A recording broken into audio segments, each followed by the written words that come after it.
I've always been interested in big, complex questions about little organisms.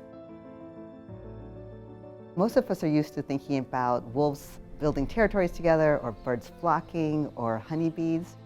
Bacteria can do similar things. My lab studies the collective behaviors of bacteria that live inside of us. We're really interested in how bacteria use sociality to either cause disease or to create a home.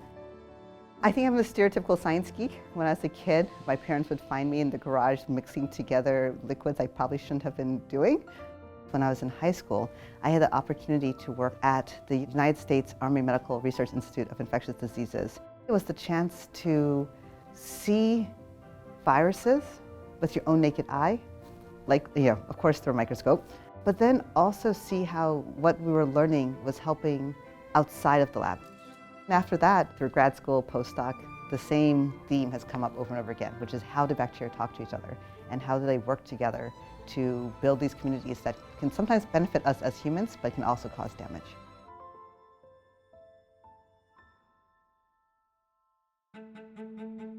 I received the Packard Fellowship in October of 2012. It was just what I needed at a time that wasn't clear that our research program would work. And to have this injection of enthusiasm and faith, it released the lab to start exploring different areas. I'm not sure we'd still be studying collective behaviors in bacteria if it wasn't for the fact that the Packard funded the first couple years of my lab. And since then, we and other groups have founded this field of sociality in swarming bacteria. We really showed that we can find the genes and the proteins that allow bacteria that live on these surfaces and work together to differentiate between who they are and who their neighbors are. Yes. So how's it going with getting that collection started? I have glycerol stocks as well. Okay, good. I always felt that the lab was a home, a place where I could bring my full self to the table. I want to make sure that the choices we make as academics are beneficial not just to people who identify with majority, but also identify with minority. We need to make decisions that allow for each person to show up and bring their true, authentic self. And that doesn't necessarily mean that you have to agree with everyone. It just means that the environment needs to feel safe and welcoming.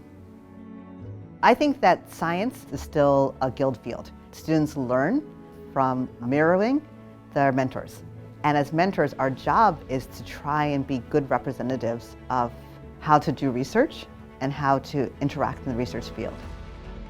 To me, that is my job as an academic scientist, is to train the next members of the STEM workforce to be ethical, to be inclusive, to be welcoming to those around them. Of course, I'd love to see more funding in science. I think that's how we have new discoveries.